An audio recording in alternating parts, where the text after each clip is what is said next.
নিজের বোনই যখন তার ভাইকে কাছে পাওয়ার জন্য পাগল, কিন্তু কেন, কোন কারণে, জানলে অবাক হবেন। সম্পদের লোভে মা বোনই যখন তাকে মেরে ফেলতে চায়, কি পরিণতি হবে তার। গল্পের শেষটা আপনার মাথা ঘুরিয়ে দেবে। So without wasting any time, চলুন মুভিটি শুরু করা যাক। ঘটনার শুরু গ্রামের একটি ছোট পরিবার, মেয়ে আর বাবা আর মা।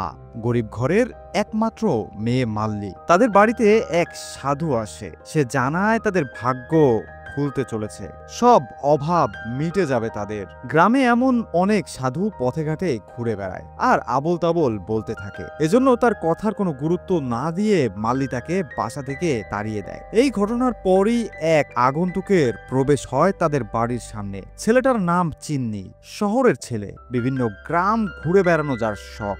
চিন্নি ওই বাসার সামনে এসে পানি খাওয়ার আবদার করে। মাল্লির বাবা তাকে ভেতরে আসতে বলে। মাল্লির মা তাকে পানি এগিয়ে দিয়ে তার পরিচয় জানতে চায়। সে জানায় সে গ্রামে গ্রামে ঘুরে প্রতিবেদন তৈরি করে, এটাই তার কাজ। চিন্নি বলে, কাকিমা, আমার শরীরটা ভালো না, আমি সামনের গ্রামে যাব। যেতে যেতে বহু রাত হয়ে যাবে। যদি আমাকে আপনাদের এখানে একটি রাত কাটাতে দেন তাহলে খুব উপকার হতো আমার। আমাকে যেখানে বলবেন সেখানেই আমি থাকতে পারবো, এতে আপনাদের কোনো সমস্যা হবে না। কেন জানি মাল্লির মা বাবা তাকে তাদের ঘরেই থাকতে দেয়। যাই হোক, চিন্নি তাদের বলে যে ঘরে চা খাওয়ার কোনো ব্যবস্থা আছে কিনা। এটা শুনে মাল্লির বাবা বলে, বাবা, ঘরে এমন কোনো কিছুই নেই, অভাবের সংসারে চা থাকে না, যা দিয়ে তোমাকে চা খেতে দিতে পারবো। এসব কথা শুনে চিন্নি তার পকেট থেকে কিছু টাকা বের করে মাল্লির বাবাকে দেয় বাজার থেকে সদাই আনার জন্য। এরপর চিন্নি পুরো বাসাটা ঘুরে ঘুরে দেখতে থাকে। মাল্লির বাবা বাজার থেকে সদাই নিয়ে আসলে মিন্নি তাকে চা করে খেতে দেয়।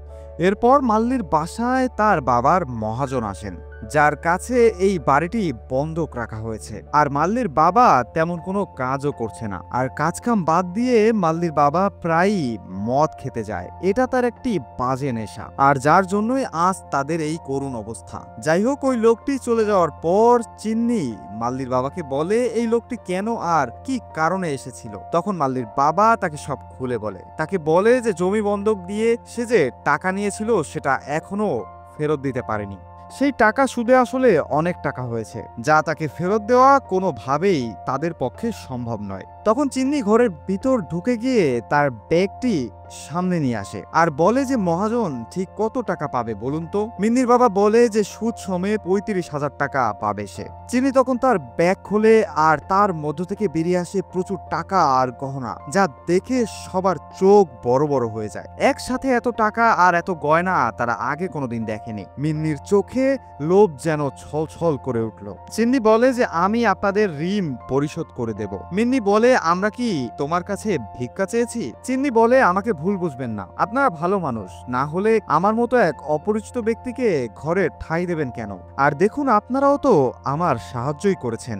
যাই হোক, এই ব্যাপারটা সমাধান হওয়ার পর এত সোনা আর গয়না দেখে মাল্লির তো মাথা নষ্ট। সে কল্পনা করছে ওই গহনাগুলো সে পরে আছে, আর চিন্নি তার দিকে এগিয়ে আসছে। তার মানে মাল্লি মনে মনে চিন্নিকে প্রেম নিবেদন করছে। এরপর মাল্লি চিন্নির ঘরে আসে। চিন্নি মাল্লিকে বলে যে তোমার মনে চাইলে এই গহনাগুলো পরে দেখতে পারো। এটা শুনে মাল্লির চোখে লোভ যেন জলজল করে উঠল। এটা শুনে মাল্লিও চিন্নিকে কিছু দিতে চায়। শারীরিক চাহিদার জোয়ার যেন বইতে শুরু করে তার দেহে। সে চিন্নির কাছে এসে তার কাপড় উপরে ওঠাতে শুরু করে, যা দেখে চিন্নির মাথা গরম হয়ে যায়। আর সে মাল্লিকে চর মারতে গিয়েও থেমে যায়। চিন্নি বলে, কি করছো এসব? একটি ছেলের সামনে এসব করতে তোমার লজ্জা লাগে না? আগেও আমি খেয়াল করেছি আমার দিকে তোমার তাকানোর উদ্দেশ্য ভালো না। মাল্লি বলে, আমার চরিত্র খারাপ না, পা কেটে গিয়েছিল তাই আপনাকে দেখাতে গিয়েছিলাম, আপনার সাথে শোয়ার কোনো ইচ্ছাই আমার নেই। এরপর সে রাগ দেখিয়ে ঘর থেকে বেরিয়ে যায়। ওই রাতে চিন্নি মাল্লির মাকে বলে তার খুব মুরগির মাংস খেতে ইচ্ছা করছে, কিন্তু মাল্লির বাবা তাকে বলে যে বাবা, এমন সামর্থ্য আমাদের নেই যে তোমাকে মুরগির মাংস রান্না করে খাওয়াবো। একথা শুনে চিন্নি তার পকেট থেকে টাকা বের করে দেয় বাজারে যাওয়ার জন্য। ওইদিকে মাল্লি বসে বসে সেই সাধুর কথাই ভাবছে, যে বলেছিল খুব জলদি তারা ধনী হয়ে যাবে, বাড়িতে সোনার যেন বৃষ্টি হবে। তাহলে কি এই চিন্নি হবে সেই উপায়? এক অশুভ চিন্তা করে বসে সে। চিন্নির এই এই ধন সম্পদগুলো পেতে তাকে চিন্নিকে খুন করতে হবে। এছাড়া বড়লোক হওয়ার আর কোনো সহজ উপায় নেই তাদের। মাল্লি তার এই ব্যাপারটা তার মার কাছেও শেয়ার করে।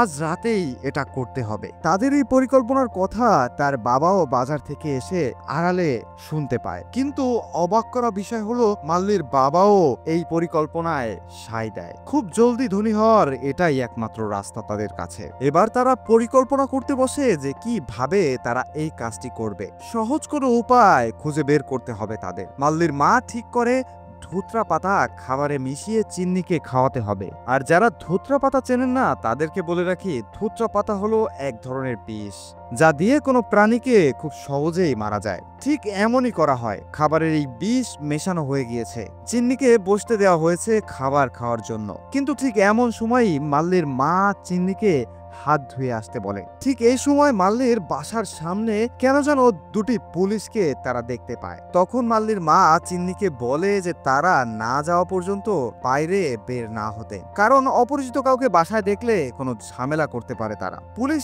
এবার তাদের বাসার সামনে চলে আসে।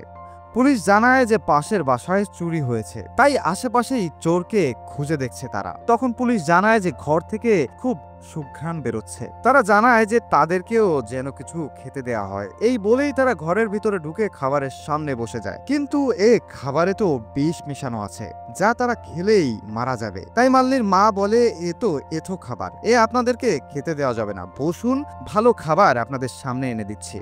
মাল্লির মা খাবারটি নিয়ে যাওয়ার সময় খাবারটি মাটিতে পড়ে যায়। আর ঠিক তখন তাদের বাসায় থাকা একটি কুকুর সেটি খেতে আসে। আর ঠিক যা হওয়ার কথা সেটাই হয়। খাবারটি খাওয়া মাত্রই একটু পরেই কুকুরটি মরে পড়ে থাকে। আর পুলিশরা ঠিক যখন খাওয়া শেষ করে বাইরে বের হয় তখন কুকুরটিকে মরা অবস্থায় মাটিতে পড়ে থাকতে দেখে। আর যেটি দেখে তারা জিজ্ঞাসা করে, কি ব্যাপার, এই কুকুরটি এখানে মরে পড়ে আছে কেন? মাল্লি বলে যে এই কুকুরটি রাতের খাবার খেয়েই ঘুমিয়ে পড়ে, তাই হয়তো এখানেই ঘুমিয়ে গেছে। বিষয়টা পাত্তা না দিয়ে পুলিশ সেখান থেকে চলে যায়। যাই হোক, এই ঘটনায় চিন্নিকে বিষ দিয়ে মারা সম্ভব হলো না। এই প্ল্যানটি ভেস্তে চলে গেল। এরপর চিন্নি রাতের খাবার খেয়ে যখন ঘুমিয়ে পড়েছে, মাল্লি একটি চাকু নিয়ে নেয় চিন্নির গলা কেটে মেরে ফেলার জন্য। এটা করতে তার মা তাকে বাধা দেয়। মাল্লি বলে, আজ বাধা দিলে আমাদের সারা জীবন গরিব হয়েই থাকতে হবে। মাল্লি যেন এক হিংস্র প্রাণীতে পরিণত হয়েছে। ওইদিকে মাল্লির বাবা মদ খাওয়ার জন্য ব্যস্ত। দোকানের লোকটি তাকে বলে যে সে আজকে তাকে একটি খুশির সংবাদ দেবে, যা জানলে সে নাকি অবাক হয়ে যাবে। এরপর সে সেই অবাক করা কথাগুলো বলতে থাকে। মুভি এখান থেকে ফ্ল্যাশব্যাকে চলে যায়। ঠিক এই দোকানেই চিন্নি নামের একটি ছেলে এসেছিল, যে মূলত এই পরিবারেরই সন্তান, যে ছোটবেলায় হারিয়ে গিয়েছিল কিন্তু বড় হয়ে এখন তার বাবা মার কাছে ফিরে এসেছে। কিন্তু এখানে ফিরে এসে সে চেয়েছিল এসব কোনো কথাই যেন তার বাবা মা জানতে না পারে। সে চেয়েছিল যে সে তাদের বাড়িতে প্রথম কিছুদিন অপরিচিত ব্যক্তি হয়ে থাকবে, আর তারপরে একটা সময় তার বাবা মাকে সারপ্রাইজ দেবে। আর এসব কথা শুনে মাল্লির বাবা দ্রুত সেখান থেকে বাসায় চলে আসে। কিন্তু এদিকে সব শেষ। মাল্লি নিজ হাতে তার ভাইকে জবাই করে ফেলেছে। মাল্লির বাবা বাড়ি ফিরে তার ছেলের লাশ মেঝেতে পড়ে থাকতে দেখে। মাল্লির বাবা ওই লাশের কাছে গিয়ে আর্তনাদ করতে শুরু করে। এই ঘটনায় মাল্লি ও তার মা অবাক হয়ে যায় যে কি এমন ঘটেছে। তার বাবা বলতে থাকে যে কি করেছো তোমরা, এ তো আমাদের হারিয়ে যাওয়া ছেলে, যে তার বাসায় নিজের বাবা মার কাছে ফিরে এসেছিল, আর কিন্তু আমরাই কিনা টাকার লোভে নিজের সন্তানকে মেরে ফেললাম।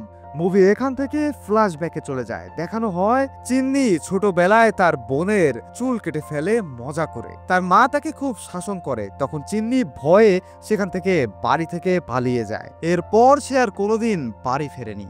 আজ এত বছর পর ছেলেটা বাসায় ফিরেছিল। তাকেই কিনা লাশ হতে হলো নিজের বাবা মা আর বোনের কাছে। টাকা পয়সার লোভ কি পরিণতি ডেকে নিয়ে আসলো এই পরিবারের, এটা তার মা সহ্য করতে পারে না। সে সেই ধুতরা ফুল মেশানো খাবার নিজে নিজে খেতে শুরু করে। তার খাওয়া দেখে মাল্লিও মায়ের খাবারে ভাগ বসায়।